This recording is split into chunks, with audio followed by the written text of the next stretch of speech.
जय श्री माता जी। सभी सहयोगी भाई बहनों का आज के ध्यान सत्र में हम स्वागत करते हैं। कलेक्टिव बंधन।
तीन महामंत्र, उसके पश्चात श्री गणेश मंत्र।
परम पूज्य श्री माता जी कृपावंत होकर हमें ध्यान में संतुलन प्रदान कीजिए।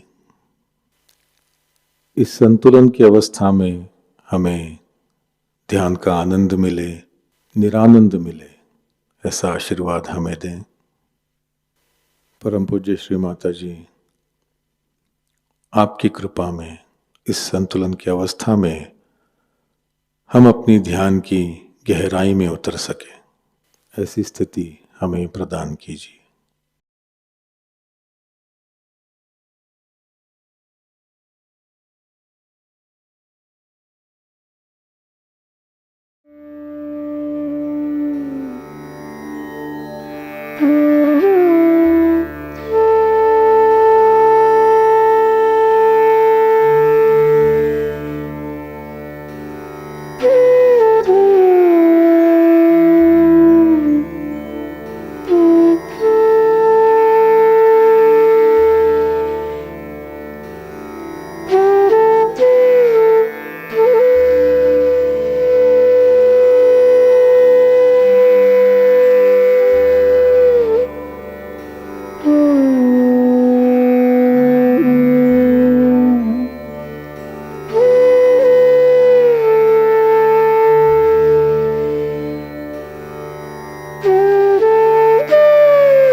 इसी ध्यान की अवस्था में हम परम पूज्य श्री माता जी की अमृतवाणी आत्मसात करेंगे।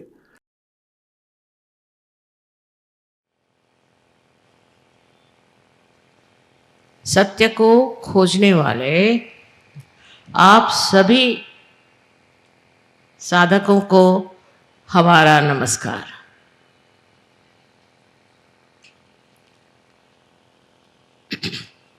हम सत्य को खोज रहे हैं, किंतु कौन सी जगह खोजना चाहिए, कहाँ खोजना चाहिए, कहाँ ये सत्य छिपा हुआ है, ये पहले समझ लेना चाहिए। आप देखिए कि परदेश से हजारों लोग हर एक देश से यहाँ आते हैं और उनसे पूछा जाए कि तुम यहाँ क्यों आए, तो कहते हैं कि हम यहाँ सत्य खोजने आए। हमारे देश में तो सत्य नहीं, लेकिन भारतवर्ष में सत्य है, ये समझ करके हम यहाँ आए। और इस सत्य की खोज में हर साल हजारों लोग इस देश में आते हैं और हजारों वर्ष से आते हैं। आपने सुना ही होगा इतिहास में चाइना से और भी दूर देशों से लोग यहाँ आते थे और उनको पता नहीं कैसे मालूम था कि इस देश में ही सत्य निहित है, छिपा हुआ है। और उसकी खोज में वो दरी के अंदरों में घूमते थे, हिमालय पे जाते थे, हर तरह की प्रयत्न करते थे कि किसी तरह से हम सत्य को खोज, क्योंकि वो किसी भी धर्म का पालन करते हैं, लेकिन वो जानते थे कि सिर्फ इस धर्म पालन से हमें सत्य नहीं मिलता। ये तो एक मार्गदर्शक है, जैसे रास्ते पे इशारे पे लिखा जाता है कि रास्ता, किंतु इससे हम पाते नहीं। इसलिए इस अधूरेपन से परेशान हो करके वो अपने भारतवर्ष में आते थे। अब ये सत्य हमारे देश में था और है और अब भी है, और इस सत्य को पाना अत्यंत आवश्यक। अपने यहाँ की प्रणाली और प्रदेश की प्रणाली में बहुत अंतर है। वहाँ की जो ज्ञान की प्रणाली है वो इस तरह है कि अगर कोई बात कोई आदमी कहता है तो उसको फौरन वो देखने लगते हैं, उसका निरीक्षण करते हैं और उसका विश्लेषण करते हैं कि ये बात कहाँ तक सही है। ईसा मसीह ने भी अगर कोई बात कही तो उसका विश्लेषण हो जाता। उस विश्लेषण से जो असलियत है वो पता नहीं लगती और उससे दूसरे विद्रूप रूप सामने आ जाते। अब ये सोचना है कि अपनी देश की प्रणाली कैसी। एक तो इस देश में कोई तो विशेषता पवित्रता है कि यहाँ इतने ऋषि मुनि और इतने मनन करने वाले महान लोग हैं हजारों वर्षों, और वो बढ़ते बढ़ते 16वीं शताब्दी तक हम देखते हैं कि यहाँ गुरु नानक जैसे अनेक ऐसे साधु संत हो गए कि उन्होंने सत्य पे काफ़ी कुछ लिखा, काफ़ी कुछ कहा गया, समझाया गया। लेकिन हमारी जो प्रणाली है वो इस तरह की है कि जो ऐसे पहुँचे हुए पुरुषों ने लिखा है उसका हम वहाँ पर नहीं करते, उसको हम डिस्कस नहीं करते, उसको हम शास्त्रीय दृष्टि से नहीं देखना चाहते, क्योंकि वो पहुँचे हुए लोग हैं, वो ऊंची स्थिति पे हैं। वहाँ से उन्होंने अगर कोई बात कह दी तो उसको हम मान्य करके उस रास्ते पे चलते हैं। ये हमारे देश की विशेष तरह की एक प्रणाली है जिसमें हम एक श्रद्धा भाव से, एक विश्वास के साथ इस चीज़ को मानते हैं कि जो बड़े पहुँचे हुए आध्यात्मिक स्तर के ऊंचे मार्ग में रहते हुए लोगों ने लिखा है वही बात सही है, उसमें झूठ नहीं। और उसको पड़तालने का, उसका विश्लेषण करने का हमें कोई अधिकार नहीं, क्योंकि हम कोई ऐसे बुद्धिमान नहीं, ऐसे हम पहुँचे हुए लोग नहीं, हमारे में इतने शास्त्र वगैरह का कोई ज्ञान नहीं, नहीं हम गहराई से कोई चीज़ जानते। एक बार इस बात को समझ लेने पर हम श्रद्धापूर्वक उस महान तत्वों को मानते हैं जो हमारे सामने इन ऋषि मुनियों ने रखा।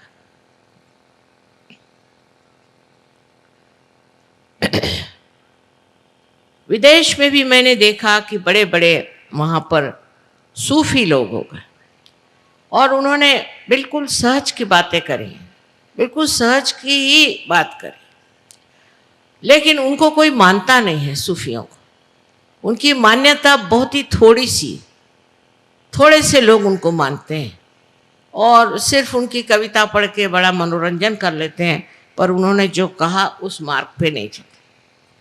ऐसे हर एक देश में भी बड़े बड़े सूफी हो गए हैं। इंग्लैंड जैसे देश में भी विलियम ब्लेक जैसा एक बड़ा भारी संत हो गया, लेकिन उसकी बात कोई नहीं मानते हैं। और हमने तो कभी कॉलेज में भी उसका नाम नहीं सुना था, लेकिन हम जानते थे कि वो है। जब लंदन गए तो पहली मर्तबा हमने उनकी किताबें खरीदी। उसका कारण यह है कि विलियम ब्लेक पागल है, जितने भी सूफी थे सब पागल है, मतलब अपने ऋषि मुनि भी पागल है इनके हिसाब किताब से।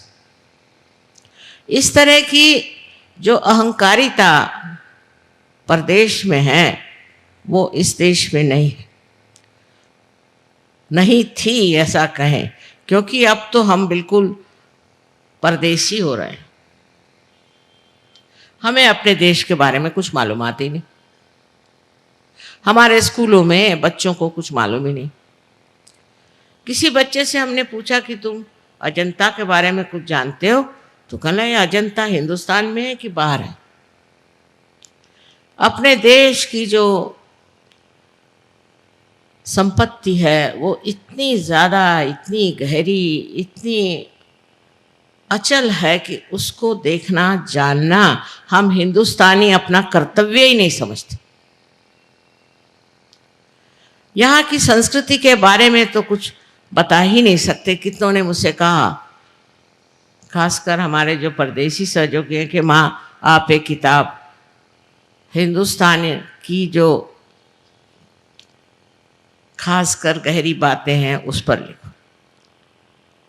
सो मैंने कहा कौन सी गहरी बात है? कहले संस्कृति, भारतीय संस्कृति पर आप एक किताब लिखो। मैंने कहा ये तो महासागर, इस सागर में से मैं आपको क्या दे सकती हूँ? उसके लिए तो ग्रंथ पे ग्रंथ लिखने पड़ेंगे। एक छोटी सी बात हम सब हिंदुस्तानियों के लिए एक बताती हूँ मैं, मजाक की बात, कि एक फॉरेन लेडी थी, अम्बासडर की बीबी थी, वो हमारे पास है।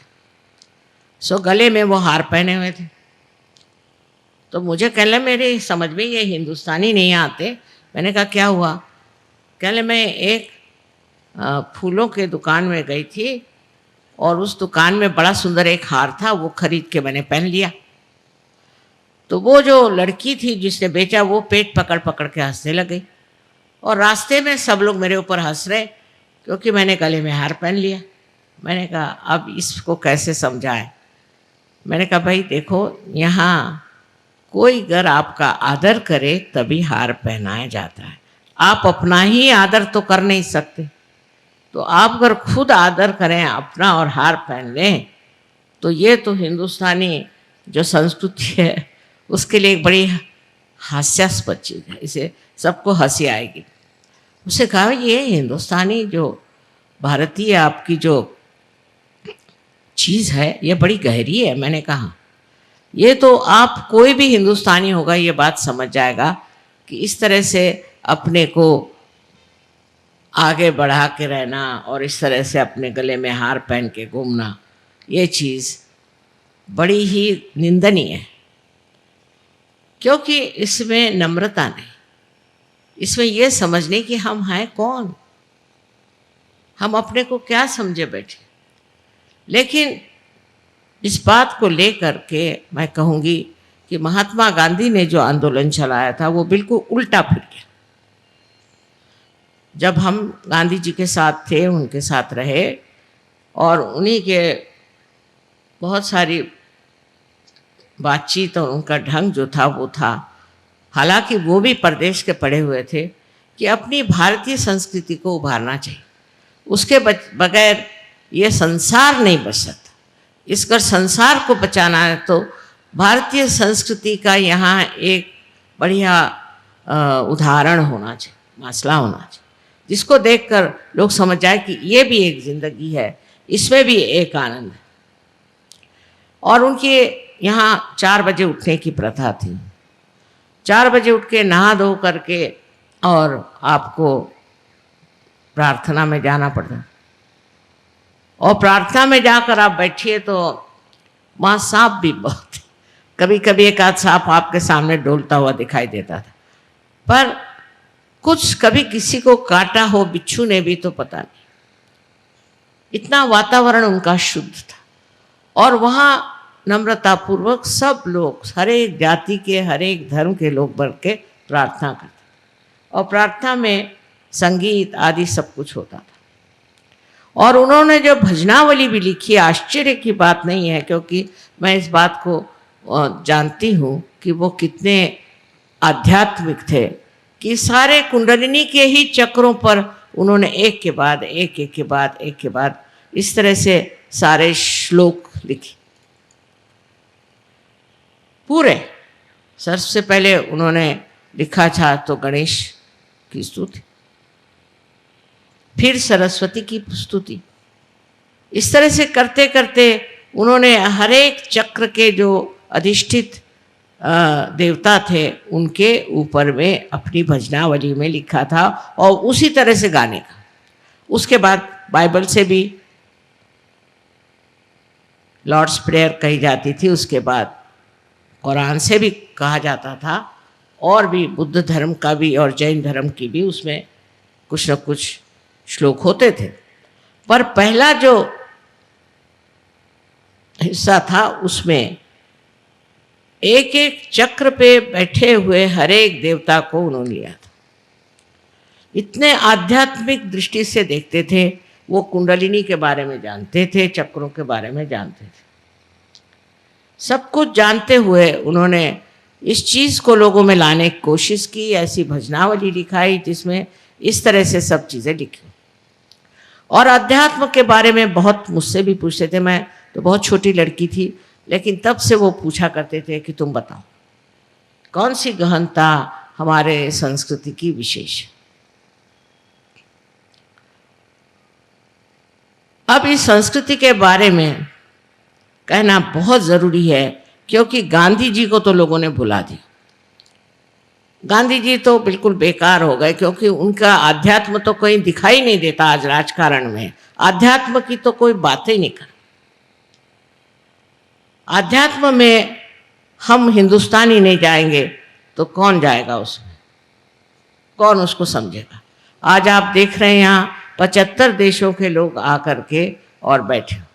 75 देशों के लोग आए हुए हैं और 75 देशों में ये आध्यात्म फैल गया और इन्होंने आत्म साक्षात्कार को प्राप्त किया और इन्होंने अपने संस्कृति को पकड़ा। अमेरिकन संस्कृति की नहीं, इंग्लिश संस्कृति की नहीं, फ्रेंच संस्कृति की नहीं, उल्टे जिस देश से आए हैं उस देश की संस्कृति को कहते हैं कि ये तो बिल्कुल ही पतन के योग ले जा रहे, ये हमारे आत्मा का हनन करती, ये हमें नैतिकता से गिराती। इन लोगों ने समझ लिया, अब हम लोगों को नहीं समझना चाहिए। हम लोग तो ऐसे ऐसी चीज़ों का वर्ण करते हैं, ऐसे ऐसे चीज़ों के लिए लड़ते हैं जहाँ नैतिकता का विचार है ही नहीं। और सबसे बड़ी चीज़ अपने संस्कृति की देन है कि हम लोगों को नैतिक होना चाहिए। नैतिकता के अनेक नियम हैं, पर अपने देश में इस संस्कृति में सबको बिल्कुल पूरी तरह से स्वतंत्रता है, पूर्णतया स्वतंत्रता है कि आप स्वतंत्र हैं। चाहे आप नैतिक होना चाहें, चाहे आप कुछ होना चाहे, हो जाइए, क्योंकि अंतिम स्थिति में आपको पूर्णतया स्वतंत्रता मिलती है। अब स्वतंत्र समझना चाहिए, स्व के तंत्र को जानना, यही स्वतंत्रता। और स्व माने क्या? स्व माने आपका आत्मा। आत्मा को जानना ही स्वतंत्रता है। शिवाजी ने कहा था फ्यूचर के बारे में, भविष्य के बारे में, कि स्व का तंत्र जानो। पहली चीज स्व के तंत्र को जानना होगा, और वही सहयोग है जिसे आप स्व के तंत्र को जानते हैं। और इस स्व के तंत्र को जानने के लिए सबसे सहज मार्ग जो है वो है भारतीय संस्कृति। इसकी गहराई में आप उतर ही नहीं सकते, क्योंकि आप पता नहीं कहाँ से कहाँ फेंक दिए गए। एक तो गलती ये हुई कि ऐसे लोग हमारे ऊपर आ गए कि जिनको भारतीय संस्कृति के बारे में कुछ मालूमात ही नहीं, जिन्होंने गांधी जी को लपेट के बिठा दिया एक तरफ में, तुम बैठे रहो। और उन्होंने जो बातें सिखाना शुरू कर दी वो सारी भारतीय संस्कृति के विरोध में। जैसे मैं चित्तौड़गढ़ की हूँ, वहाँ आपने सुना होगा कि पद्मिनी ने जौहर किया। उन्होंने जौहर किया था औरतों की इज्जत और अब्रू, चैस्टिटी, ये सबसे बड़ी शक्ति है, ऐसा हम लोग मानते हैं अपने संस्कृति। जिस जगह औरतों की इज्जत और अब्रू हट जाती है वो जगह में राक्षस और ब्रह्म राक्षस और हर तरह के भूत आके रहते हैं। और ये बात आप साक्षात देख सकते हैं अमेरिका में हो रहा है। अमेरिका में इतनी गंदी चीज़ें हो रही हैं कि मैं तो आपके सामने बता नहीं सकती, पर यहाँ तक कि अपने ही बच्चों को माँ लोग मार डालते। और इस कदर गंदगी वहाँ है, क्योंकि आप अभी वहाँ गए नहीं, बाहर के ढोल सुहाने होते हैं, कि वहाँ के लोगों में ज़रा सा भी भय नहीं है। परमात्मा का भय नहीं, परमात्मा की शक्ति का विश्वास तक है कि नहीं पता। सब कुछ पैसा, सब कुछ पैसा, किसी भी तरह से पैसा ले। हमारे एक वहाँ हैं, उनसे किसी अमेरिका के आदमी ने कहा कि भाई तुमको इतना इतना रुपया देता हूँ, तुम फलानी औरत को मार डालोगे? उसे कहा ना मैं कभी नहीं मार सकता। कहा क्यों? कहले नहीं मैं मारना नहीं चाहता किसी, क्यों मारूं? कहले पैसे के लिए। कहले पैसे के लिए क्या? दुनिया के लिए मैं नहीं मार सकता। तो उसने कहा मैं तो मार दूंगा। कहा क्यों? क्योंकि इसमें पैसा मिलता है, सबसे बड़ी चीज़ है पैसा। फिर आपकी माँ को भी मार दो। जब पहले एक साहब यहाँ आए थे तो मुझसे कहने लगे कि माँ मैंने अपनी माँ को ही मार डाला। मैंने कहा अच्छा, कल तुम मुझको मार डालोगे? जो अपनी माँ को मार सकता है और माँ के प्रति जिसे श्रद्धा नहीं है, वो हिंदुस्तानी नहीं हो सकता, वो भारतीय नहीं हो सकता। माँ के तो बहुत वर्णन है, और माँ को तो हम शक्ति स्वरूप मानते हैं और उसी शक्ति की पूजा करते हैं। सबसे पहले सारे ग्रंथों में माँ का, माँ से ही सब शुरू। और इन लोगों की जो व्यवस्था है परदेशियों की, उसमें माँ का तो कोई स्थान ही नहीं।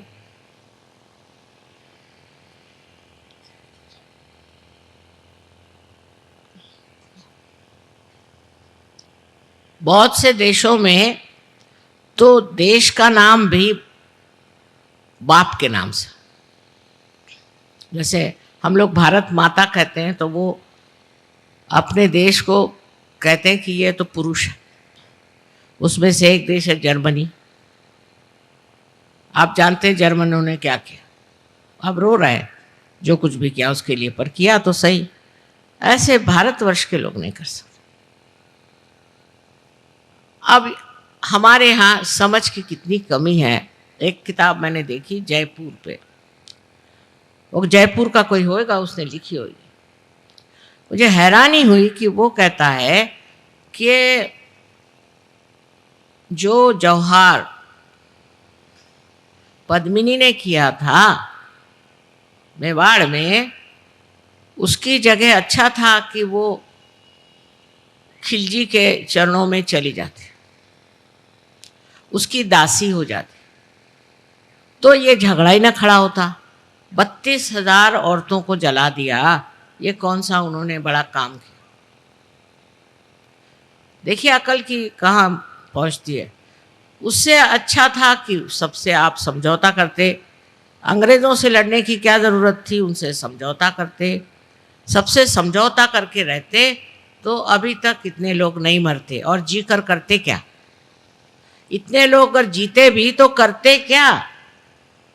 क्या उनमें चीज़ें? आज जी रहे ना हिंदुस्तानी, इतने कर क्या रहे? क्या ये प्राप्त करने वाले? पैसा पैसा पैसा इनकी भी खोपड़ी में घुस गया, और उसके लिए हम अपनी सारी जो मूल्य हैं उनको बेच डालें। उन सब मूल्यों को हम सत्यानाश कर दें जिसके सहारे हम जी रहे हैं। और आपको पता होना चाहिए कि सारी दुनिया आपकी तरफ आंख लगाए बैठी कि आप कौन से मूल्यों पे उठने वाले हैं, कौन से मूल्य से आप जगने वाले हैं। कोई भी आपको बेवकूफ़ बना दे, आप बेवकूफ़ बन जाते हैं। अंग्रेज़ों ने बेवकूफ़ बनाया, अब और बेवकूफ़ बनिए। अनैतिकता को फैलाना जिनका काम है वो भारतीय नहीं हो सकते, क्योंकि नीति के सिवाय आप उठ नहीं सकते। नीति के सहारे आप उस परम को पा सकते। अगर आपने अंदर नैतिकता नहीं बैठी हुई तो आपका उद्धार हो नहीं सकता। आप नर्क में जाएंगे और आपका देश भी नर्क में जाएगा। जो लोग अनैतिकता को लेते हैं, जैसे देखा है हमने कि उन्होंने वहाँ पे हर तरह की स्वतंत्रता दे दी। अमेरिका किसी तरह से पैसा कमाना, फिर औरतें अपनी इज्जत बेचे, चाहे शराब के आप गुत्ते खोलिए, चाहे कुछ करिए, किसी तरह से पैसा कमाना है। और पैसा कमा करके ये नए अमेरिका का देश है क्या? आपको पता है सब पे कर्जा है, उस देश पे कर्जा है। हमारे यहाँ से इतने लड़के वहाँ गए, इतने पढ़े लिखे। मैंने कहा यहाँ आए क्यों? कल यहाँ बड़ी तनख्वाहें मिलती थी, पैसा मिलता था इसलिए आए। अच्छा, अब पैसा गया कहाँ? सब पे क्यों इतना कर्जा है? हर एक बच्चे पर कर्जा। मैंने कहा भाई ये हिंदुस्तानी होकर तुम्हारे ऊपर कर्जा क्यों हुआ? सोचने की बात है कि आप बड़े भारी इंजीनियर हो गए, डॉक्टर्स हो गए, चार्टर्ड अकाउंटेंट हो गए और यहाँ कर कर्जे में बैठे हो कि अब तुम वापस नहीं जा सकते। कल यहाँ पे जो लाइफस्टाइल है, यहाँ के जो रहन सहन है, उसमें तो कर्जा हो ही जाता। बेवकूफ़ जैसे वो लोग भी वहाँ ऑर्डर दे के ये चीज़ मंगा, वो चीज़ मंगा, और वो कार्ड रखते हैं, कार्ड, और सब कर्जे में है। किसी के पास कुछ पैसा नहीं। आप गए वहाँ और वहाँ जाकर आपने कर्जा कर लिया, फायदा क्या? कुछ कमाया नहीं, कुछ नहीं, और वहाँ आप कर्जे में बैठे हुए हैं। हाँ, बड़ा बढ़िया आपके पास आलीशान सोफा होएगा, कारपेट होएगी, ये होगा वो होगा, पर सब कर्जे से। और वहाँ कर्जा करना कोई बुरी चीज़ समझी ही नहीं जाती, तो आप कर्जे पे कर्जा करते जाओ। ऐसी संस्कृति जहाँ अनैतिकता इतनी हो, वहाँ होना ही है। इसको अलक्ष्मी कहते हैं, अलक्ष्मी का कोप, कि दिखने को ऊपर से तो दिखाई देता, अंदर कुछ नहीं, अंदर कर्जा। और हम उनसे क्या सीख सकते हैं? वो यहाँ सीखने आते हैं, और हम उनसे क्या सीख सकते हैं? इन लोगों से कुछ भी सीखने का नहीं। ये कहने में कोई भी डर की बात नहीं है कि अपने देश जैसा महान देश कोई नहीं, और हमारे भारतीय संस्कृति जैसी कोई भी संसार में संस्कृति नहीं। इसकी जो गहराई है उसको तक पहुंचना ही मुश्किल हो जाता है, क्योंकि हम भी इतने बेकार हो गए हैं। इस भारतवर्ष में लोग इतने बेकार हो गए कि प्याज के पीछे में वोट देते हैं। अरे सारी दुनिया हंस रही। अभी हमारे सहयोगी बाहर से आए तो सब एक एक थैला प्याज लेके आए। बताओ, शर्म करो, शर्म करो इस बात। बेवकूफ बनाना तो बहुत आता है लोगों को, लेकिन बेवकूफ बनना हिंदुस्तानियों को आता है। अभी ये लोग सब गठरी भर भर के अपने साथ प्याज लाए। मैंने कहा प्याज क्यों लाए? कल आपके देश में प्याज की इतनी कमी है कि सरकार बदलना चाहते हैं। मैं कहा ये तो है, एक बात हो गई, लेकिन अब तुम शर्मिंदा मत करो हमें। वो दिन गए जबकि देश के लिए लोग लड़ते थे, सब कुछ अपना त्याग किया। हम खुद कितने बार मार खाई इनकी, क्या क्या किया। मैं पूछती हूँ जो आज इतना अधिकार लगा रहे हैं, इनके बाप दादा ने भी कुछ किया देश के लिए, या इन्होंने कुछ किया है देश के लिए? जब संग्राम इस देश में हुआ था, जब लड़े थे लोग, जेल में गए, लाठी खाई, मार खाया, घर द्वार मिटा दिए, तब इनमें से कोई लोग थे क्या वहां? अब बैठ गए अधिकार जमा के कि ये नहीं होना चाहिए, वो नहीं होना चाहिए। मैं देख देख के हैरान हूं कि अनैतिक चीजें लाने में इतना झगड़ा हो रहा है। नीतिवान लोग जो थे उनको खराब करो, उनसे पैसे ऐंठो, को शराब पिलाओ, उनको गंदी बातें सिखाओ, उनसे पैसे ऐंठ करके और सब खा जाओ। एक चीज है कि आपको ये सोचना चाहिए कि अगर आप सहज में आ रहे हैं तो आपको इस भारतीय संस्कृति को ही अपनाना पड़ेगा। फिर आप कोई भी जाति के हो, कोई भी धर्म के हो, कोई भी आपका विचार, उसके सिवाय नहीं हो सकता।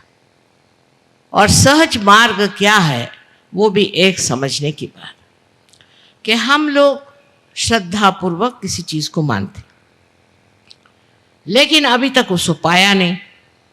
इसीलिए झूठे लोग बहुत आ गए, गड़बड़ी बहुत हो गई, हर जगह गड़बड़ी होती है, मारा मारी होती है, सब होता है, माना। लेकिन इसके लिए बताया गया है कि तुम आत्म साक्षात्कार को प्राप्त हो। आप आत्म साक्षात्कार को प्राप्त करो। आपके धर्म का कोई अर्थ नहीं, आपके बातचीत का कोई अर्थ नहीं, जब तक आपने आत्म साक्षात्कार नहीं किया। बुद्धि से नहीं हो सकता, ये बुद्धि से परे चीज है, ऐसे आइंस्टीन ने कहा है। अब लो और कौन चाहिए आप? ये बुद्धि से परे चीज है, बुद्धि से आगे है। सारे शरीर को, बुद्धि, मन को, सबको अगर तुम मानते भी हो तो ये कोई शाश्वत चीज नहीं है। शाश्वत चीज जो है वो बुद्धि से परे, जिसे परम चैतन्य कहते हैं, उसको उसने टॉर्शन एरिया कहा हुआ है, आइंस्टीन ने। वो बेचारा, वो भी एक आत्म साक्षात्कारी था, वो कह गया, उस पर मार लोगों ने लगा दिया, साइंस हर जगह। इसने कहा टॉर्शन एरिया, तो वो कहाँ है, कैसे मिलेगा, कैसे पाएंगे, मिल ही नहीं सकता, क्योंकि ये जो टॉर्शन एरिया है ये आत्म साक्षात्कार के बाद ही प्राप्त होता।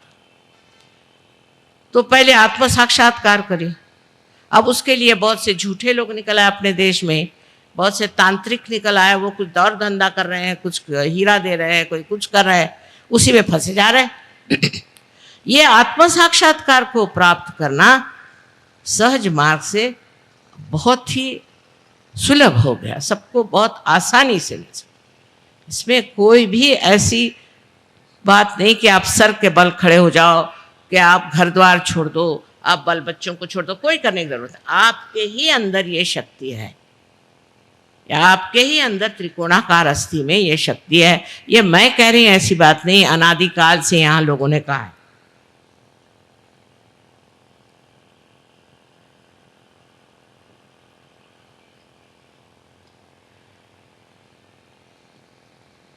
सिर्फ जो लोग कहते थे, मुझे आश्चर्य है कि हमारे यहाँ से इतने हजारों वर्ष पूर्व मच्छिंद्रनाथ, गोरखनाथ, ये लोग कहाँ पहुँचे, तो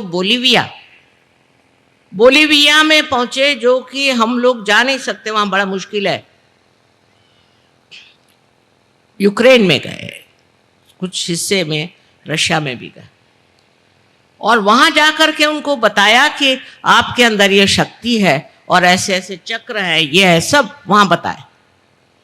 और हम उन्हीं के वंशज हैं, उन्हीं के हम बेटे हैं, बेटियां हैं, और हम क्या जानते हैं, कुछ भी नहीं जानते। वो बोलीविया के लोग सब जानते हैं, पर वो कह रहे हैं इसकी जागृति हमें नहीं आती, इस कुंडलिनी की जागृति लेकिन हमें आती नहीं, बाकी हम सब जानते हैं। हम एक बार वहाँ गए और एकदम आग लग गई, जैसे हजारों लोग बोलीविया के पार हो, पर हमें तो वो ज्ञान भी नहीं और हम जानते भी नहीं। हमारे किताबों में इस मामले में कोई लिखता भी नहीं और न कोई बताता है।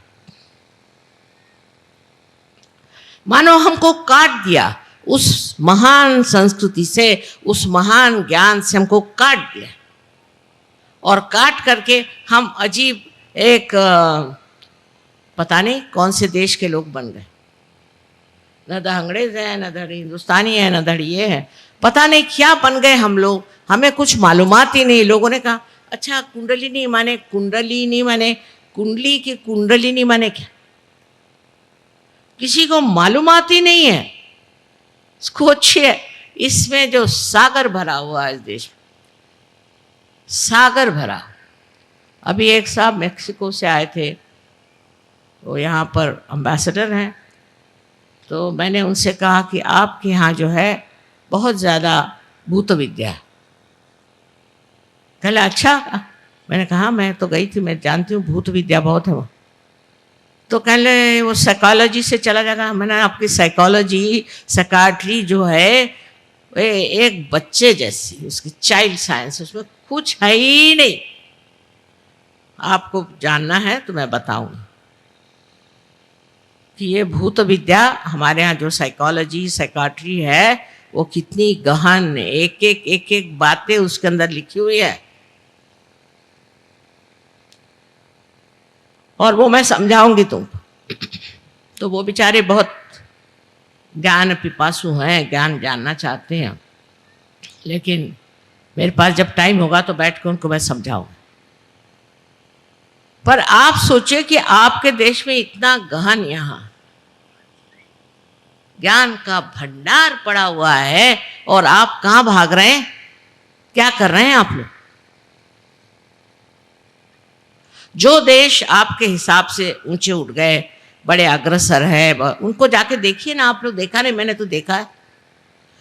वहाँ के लोग सुखी हैं क्या? अगर सुखी होते तो यहाँ क्यों आते? यहाँ आनंद को खोजने क्यों आते? वो तो ऐसी चीज है कि आज आपको एक छोटा सा घर चाहिए, फिर मोटर चाहिए, फिर फलाना चाहिए, फिर वो चाहिए, जो मिलता है उससे आप सुखी नहीं, उसके बाद दूसरी चीज चाहिए, उसके बाद तीसरी चीज चाहिए, तो उसके पीछे इतने भागने की जरूरत क्या? कोई समाधान नहीं, कोई संतोष नहीं। लेकिन सहज में ये सब मिल जाता है। सहज में आपको पूर्णतया समाधान और संतोष मिलता है। पर सहज मार्ग भारतीय संस्कृति पे बसा हुआ है, विदेशी संस्कृति नहीं चलेगी उसमें। जो सहज में आना चाहता है और आत्म साक्षात्कार लेना चाहता है, उसको पता होना चाहिए। अब ये औरतों को देखिए, बाहर से आई साड़ी आड़ियाँ पहन के बैठी हुई, इसका मतलब नहीं कि अब वो हरे रामा जैसे कूदते फिरे, उसकी जरूरत नहीं। असलियत को पाना है, रियलिटी को पाना है, तो गहराई से उतर करके और इसमें समाना पड़ेगा, इसको समझना पड़ेगा। इसमें कोई ऐसी बात नहीं है कि जो आप नहीं कर सकते, क्योंकि आप इस महान देश में पैदा। ऐसा लिखा जाता है शास्त्रों में कि भारतवर्ष में पैदा होने के लिए हजारों वर्षों की पुण्याई काम आती। बताइए, हजारों वर्षों की पुण्याई के बाद मैं क्या देख रही हूँ, कैसे लोग पैदा हुए। और साहब, अभी हमारे ज़िंदगी में हमने ऐसे लोग देख लिए जिन्होंने देश के लिए अपनी जान निछावर कर दी, और अभी प्यास के लिए क्या बहे, शर्म की बात है। पद्मिनी ने 32,000 औरतों को लेकर जौहार कर दिया। हमारे देश की विशेषता क्या है? हमारे मूल्य पर वो सहज से जागरूक होंगे, क्योंकि मैंने देखा परदेश के भी लोगों में वही मूल्य जागरूक हो गए, क्योंकि ये हमारे अंदर बैठे हुए मूल्य हैं।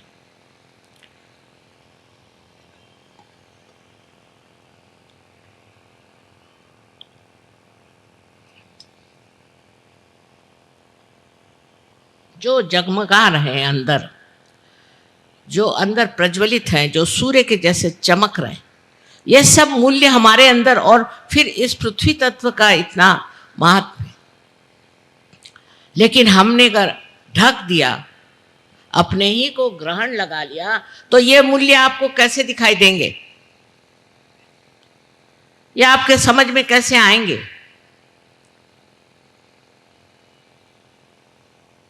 कोई एक तरह का पर्दा हो तो बात करें। कबीरदास जी ने कहा था, बहुत सुंदर सब कुछ लिखा है उन्होंने सहज के बारे में, पर लोग समझ नहीं पाते, लोग नहीं समझ पाते। जैसे कि ईड़ा पिंगला सुख मन नाड़ी। अब लोगों का ईड़ा पिंगला क्या है? ईड़ा पिंगला चीज क्या है?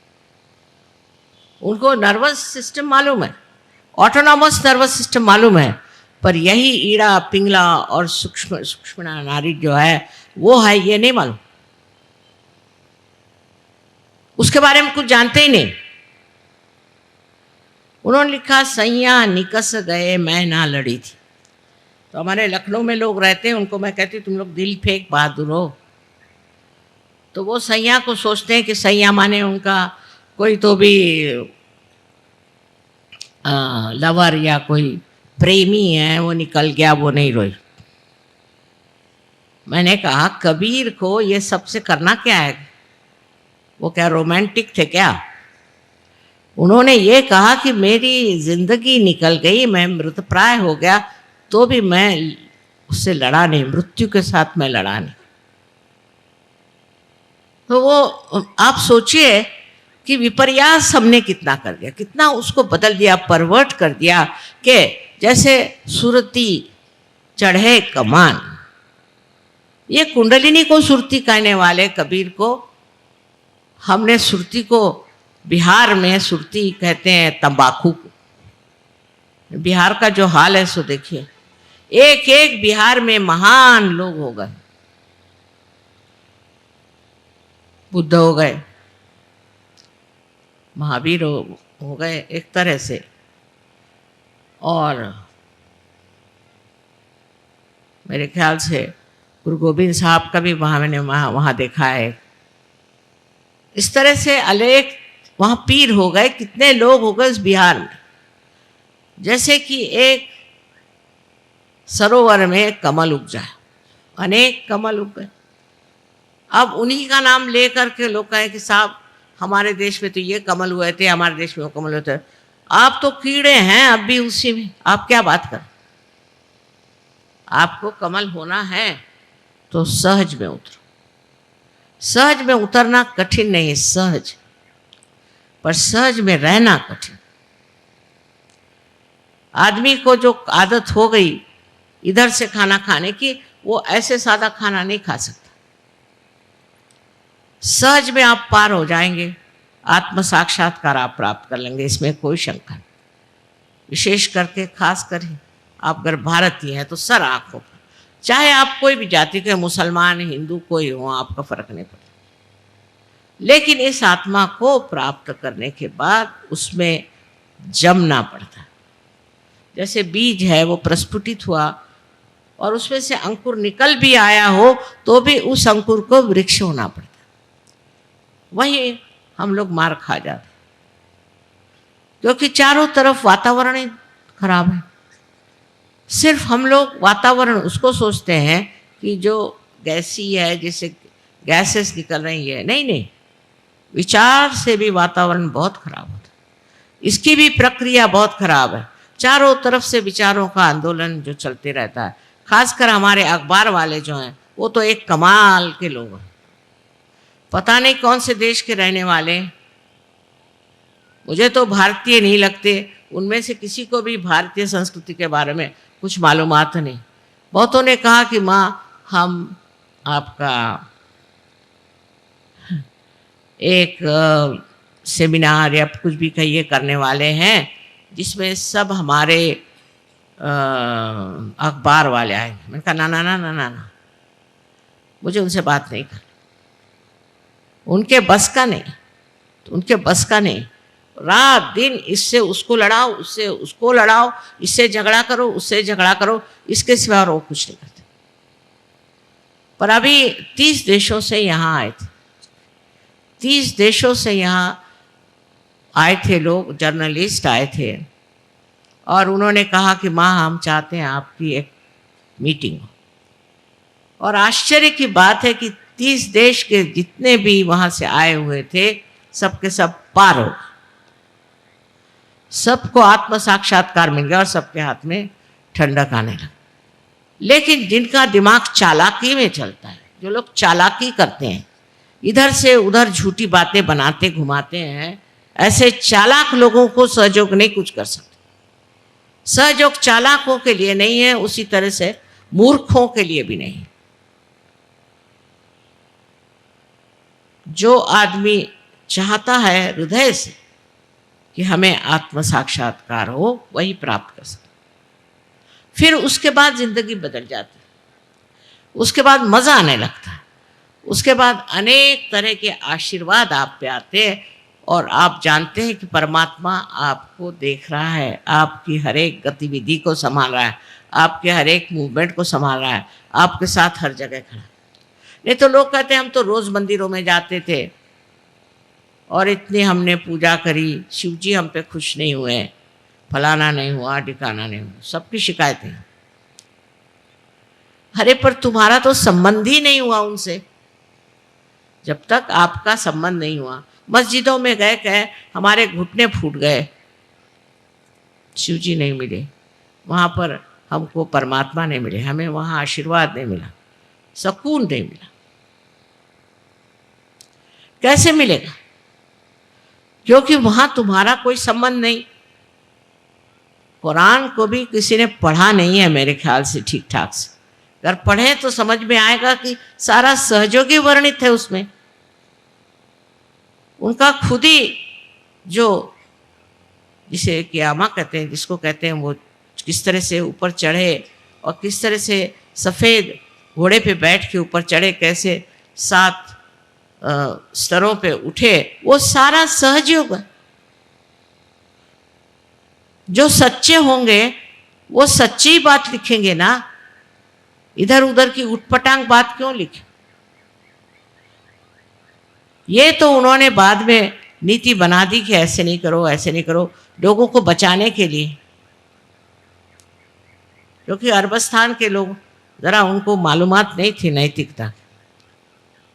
अपने भारतीयों को मालूम है ये चीज़ गलत है, ये चीज़ सही। हम लोगों को पता है।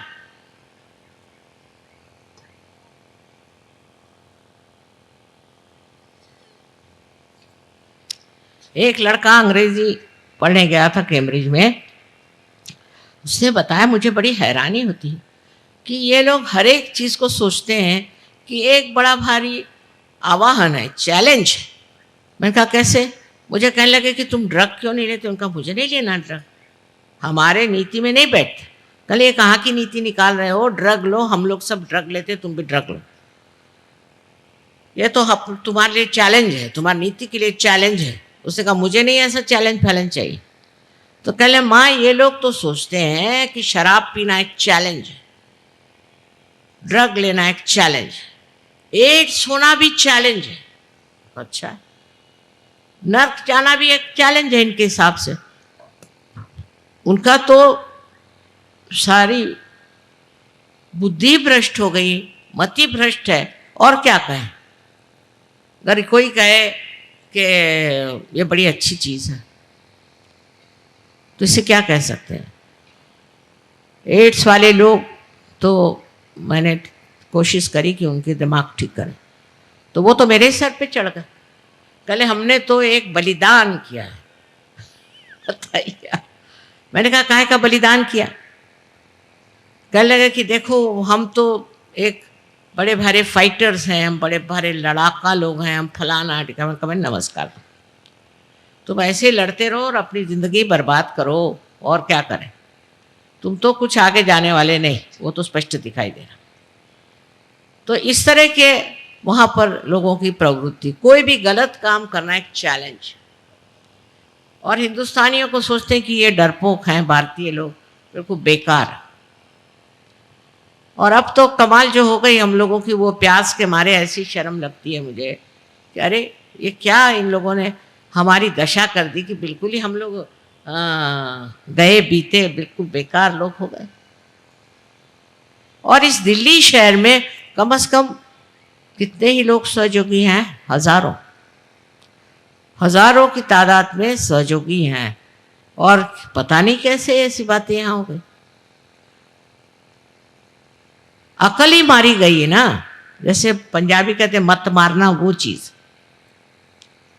और ये चीज़ इतने जल्दी हो जाएगी ऐसे मुझे कभी संभावना नहीं। मैं सोचा था कि ठीक है अभी थोड़े दिन मैं बाहर काम करके आऊँ फिर देखूँगी, तो यहाँ तो हालत ही ख़राब हो गई है। तो पता नहीं कैसे लोग पैदा हो गए यहाँ पर। अब ये कह सकती है घोर कलयुग है, मान ले, नहीं तो इंसान इतना बदल नहीं सकता। और इस कलयुग में एक भ्रांति नाम की चीज़ होती है, वो दिमाग पे काम करती है। वो जब दिमाग पे आ जाए तो कुछ दिखाई नहीं देता कि अच्छा क्या है, बुरा, बुरी बात कौन सी, नीति कौन सी, अनीति कौन सी, इसका तारतम्य नहीं रहता। इसका कुछ पता ही नहीं चलता कि ये लें या वो लें। इसी घोर कलयुग में ही सह जाना है, ये लिखा हुआ। नल दमयंती आख्यान में नल ने एक बार कली को पकड़ा, उसकी गर्दन पकड़ी कि मैं तुझे मार डालता, क्योंकि तुमने मुझे बहुत सताया, मेरे बीवी से मेरा विछोह कर दिया, मैं तुमको मार डालूंगा। तो कली ने कहा कि अच्छा बाबा मेरा महात्म्य तो सुन लो फिर मार डालना। उसने कहा तुम्हारा क्या महात्म्य, तुम तो दुष्ट हो। कले नहीं, मेरा एक महात्म्य यह है कि कलयुग में लोगों में भ्रांति हो जाएगी, भ्रांत हो जाएंगे, माने बौखला जाएंगे। और उसी वक्त हजारों लोग जो कि गिरी कंदरों में खोज रहे हैं परमात्मा को, सत्य को, वो आशीर्वादित हो। वो लोग अपने आत्मा का अनुभव करें, उनको आत्म साक्षात्कार। इसलिए कली युग जो है बहुत ज़रूरी है, उसके बगैर ये होने नहीं वाला, और इसके बगैर मनुष्य इसे प्राप्त नहीं करेगा, इसको नहीं खोजेगा। ये जब बताया गया तो नल ने उसको छोड़ दिया, अच्छा आने दे तेरा कलयुग। ये घोर कलयुग आया और आपको सबको समेट रहा है, इधर ध्यान दीजिए। कौन से चक्कर में हम घूम रहे हैं,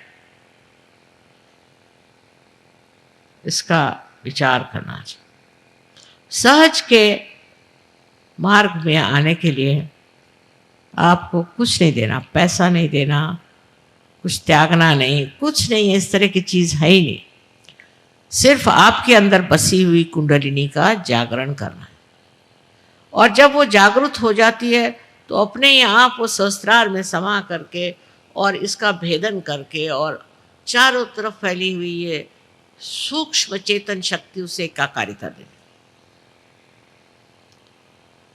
एकदम सादी बात है, आपका आज तक उस सूक्ष्म शक्ति से कोई संबंध ही नहीं आया, आपने आज तक उस सूक्ष्म शक्ति को महसूस ही नहीं किया, उसको जाना ही नहीं, और बगैर जाने बगैर ही आप भगवान का नाम ले रहे हो, मंदिरों में जा रहे हो और दुनिया भर के उपद्रव कर रहे हो। मस्जिद में जाने से क्या होगा, वो दिखाई दे रहा है, किसके अकल आई है, सब आपस में मरे जा रहे हैं। और मंदिरों में जा कर के क्या हो रहा है, जहाँ पैसे खाए जा रहे हैं, दुनिया भर का भ्रष्टाचार आ रहा है। ये क्या साक्षात नहीं है कि ये गलत, इससे कुछ न कुछ लाभ नहीं, उसके लिए कोई नहीं और चीज़ करनी चाहिए। ये सामने दिखाई दे रहा है, इसका साक्षात है, सामने साफ जो चीज़ दिखाई दे रही उसको पहचानना चाहिए कि ये रास्ते ठीक नहीं, इसमें कोई फ़ायदा नहीं, ये बेकार की चीज़ है।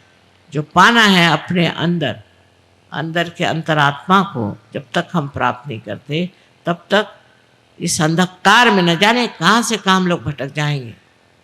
इसलिए पहला ज़रूरी चीज़ है कि आप इस अंधकार से उठें और आत्मा के प्रकाश में क्या अच्छा और क्या बुरा, इसको पहले जानें। पर आत्मा का प्रकाश जब आता है तो सिर्फ इतना ही नहीं होता, ये नहीं सिर्फ होता है कि आप निरक्षीर विवेक जिसको कहते हैं वो जान लें, किंतु आपके अंदर जो सत्सत विवेक बुद्धि है वो बड़ी प्रबल हो जाती है, और आप सिर्फ जो सही होगा वही करते हैं, जो आपको नष्ट करेगा, जिसे अंग्रेजी में सेल्फ डिस्ट्रक्टिव कहते हैं, वो काम आप करेंगे ही नहीं। और सारा ही काम आप अत्यंत प्रेम से करते, अत्यंत दुलार से, प्रेम से सारी बात करते। मेरे लिए भी बड़ा मुश्किल है कि कोई कठिन शब्द कहें। आज लेकिन मैं तैयारी से आई थी कि आप लोगों से कहूँगी कि और बेवकूफ़ी मत करो, बहुत बेवकूफ़ी कर चुके। अब ये जो सर्च के मार्ग से आप पाते हैं, पहले तो आप अपने अंदर शांति को प्राप्त करें। अपना देश शांति प्रिय, इस देश ने किसी भी देश पे आगाड़ी नहीं करी, किसी भी देश को लूटा नहीं, किसी भी देश की ज़मीन अपने हाथ नहीं। ये शांति कहाँ से आई? इतने हजारों वर्षों से हमने इतनी द्विधा उठाई, तो भी ये चीज़ कहाँ से? ये इस धरती की विशेषता, जिस धरती पे आप बैठे हैं उसी धरती की विशेषता है कि हम लोग शांति प्रिय लोग। अगर कोई हमारे ऊपर आक्रमण करता है, अटैक करता है, तो ज़रूर हम उससे लड़ेंगे, लेकिन किसी के यहाँ जा कर के और हम खुराफात नहीं करते। इस तरह की व्यवस्था अभी तक अपने यहाँ नहीं, और देशों में है, अपने यहाँ उचकाएं उसको, उस पर झगड़ा लगाएं, वहाँ जाके बॉम्ब छोड़े, ये सब हम लोग नहीं करते। ये नियंत्रण हमारे ऊपर अपने आप आया हुआ है, स्वयं आया, तो अंदर की शांति प्रस्थापित होती। फिर घरों में, अपने संसार में, अपना जो छोटा सा संसार है उसमें भी शांति है।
जय श्री माता जी। परम पूज्य श्री माता जी, कृपावंत होकर आप हमें निर्लिप्त साक्षी बनाइए। परम पूज्य श्री माता जी, कृपावंत होकर आप हमें ऐसी स्थिति प्रदान करें जिससे हम आपकी लीला को देख सकें। जो भी घटित हो रहा है उसको साक्षी भाव, निर्लिप्त साक्षी भाव से देख सके। परम पूज्य श्री माता जी, हमसे जो भी कार्य हो, जो भी कर्म हो, वो सब हम आपके पावन चरणों में रख सके, पूर्णतः समर्पित होकर रख सकें, ऐसी स्थिति हमें प्रदान करें। परम पूज्य श्री माता जी, आपके प्रति अनन्य भक्ति हो, इस तरह का आशीर्वाद और ऐसी ध्यान की स्थिति, आध्यात्मिक स्थिति हमें कृपा कर प्रदान कीजिए। श्री माता जी, आपके पावन चरणों में हमारे कोटि कोटि प्रणाम। कलेक्टिव बंधन।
आज का ध्यान केंद्र यहीं पर संपन्न होता है। जुड़े रहने के लिए बहुत बहुत धन्यवाद। जय श्री माता।